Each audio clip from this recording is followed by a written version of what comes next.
শেষবারের মতো 14 ডিসেম্বর বিদায়ী অভিভাষণ দেবেন প্রধান বিচারপতি।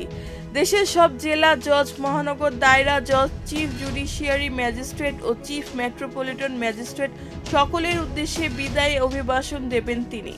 আগামী 27 ডিসেম্বর প্রধান বিচারপতি ডক্টর সৈয়দ রেফাত আহমেদ অবসরে যাবেন। 14 ডিসেম্বর বিকেল 3টায় বাংলাদেশ সুপ্রিম কোর্টের অডিটোরিয়ামে এই অভিভাষণ অনুষ্ঠিত হবে। 13 ডিসেম্বর এ তথ্য জানিয়েছেন সুপ্রিম কোর্ট প্রশাসন। অবসরের আগে বিচার বিভাগীয় কর্মকর্তাদের উদ্দেশ্যে এটিই হবে তার সর্বশেষ অভিভাষণ। সুপ্রিম কোর্ট সূত্র জানায়, বিদায়ী অভিভাষণে তিনি বিচার বিভাগের সংস্কার ও সামগ্রিক উন্নয়নের লক্ষ্যে ঘোষিত রোডম্যাপ বাস্তবায়নে গত 1.5 বছর গৃহীত বিভিন্ন সংস্কার কার্যক্রমের অগ্রগতি তুলে ধরবেন। এছাড়া বিচার বিভাগে ভবিষ্যৎ সম্ভাবনা ও করণীয় বিষয়েও দিক নির্দেশনা দেওয়া হবে।